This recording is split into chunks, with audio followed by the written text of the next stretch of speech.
Welcome friends to Vitor classes. तो मैं आपके लिए 3 टफ क्वेश्चन ट्रिक्स के साथ लेके आया हूँ जो कि आपको एग्ज़ाम्स के लिए बहुत ही ज़्यादा इम्पॉर्टेंट है और आपके बहुत सारे टाइम बचा सकते हैं।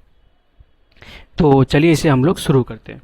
तो पहला सवाल हमारा है cos 20 into cos 40 into cos 60। देखिए सब कॉस में है, आपको किसी की वैल्यू पता है नहीं यहाँ पे, और सबका देखिए डिफरेंस सेम है। तभी हम लोग एक फॉर्मूला यूज़ करेंगे इसके लिए, 1/2 to the power n-1 into cos 3 theta.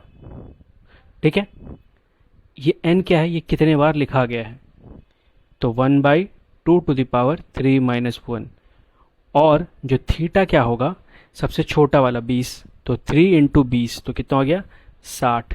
तो ये 3 में से 2, 2 का पावर 2, 1/4 हो गया, और ये हो गया आपका 1/2, तो आ गया 1/8 आंसर। ठीक है, अगला क्वेश्चन बोला गया है 20 न्यूटन का बल है, मतलब 20 न्यूटन का फोर्स है, उसमें 2 मीटर का विस्थापन या डिस्प्लेसमेंट हो गया है, और इसको करने में 20 जूल का काम लगा है या कार्य लगा है। तो हमें फोर्स और डिस्प्लेसमेंट या बल और विस्थापन के बीच की दूरी एंगल निकालनी है। तो यहाँ से हम लोग निकाल सकते हैं work done equal to force into distance into cos theta, ये होता है फॉर्मूला।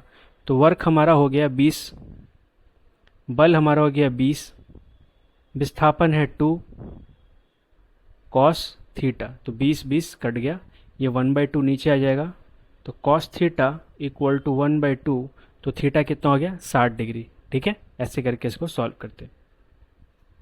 अगला क्वेश्चन बोला ABCD एक वर्ग है, मतलब ABCD जो है एक आपका स्क्वायर है। ठीक है, मैं थोड़ा छोटा है बनाता हूँ। ठीक है, और x जो है, इसे पहले नाम लिखते हैं A B C और D। ठीक है,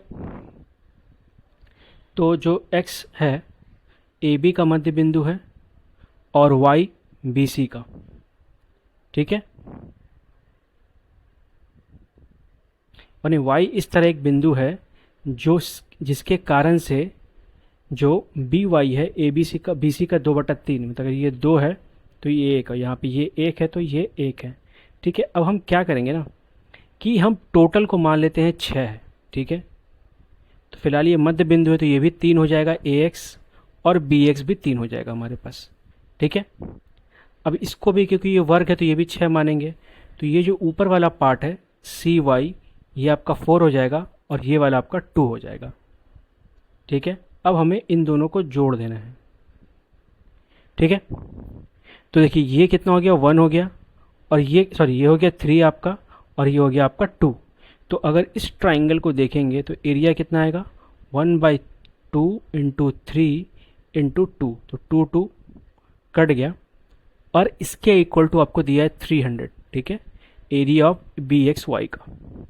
तो यहाँ से 1 इक्वल टू, एक्चुअली स्क्वायर में निकाल रहे हैं हम लोग, तो ये 1 के स्क्वायर इक्वल टू कितना आ जाएगा 100, तो 1 इक्वल टू कितना आ गया 10।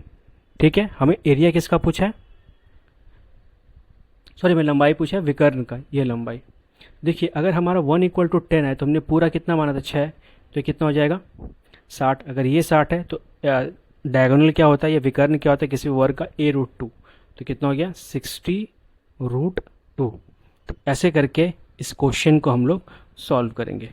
तो अगर अच्छा लगा हो वीडियो तो please like, comment, share and subscribe. देखने के लिए thank you, and all the best for your exams friends. Thank you for watching.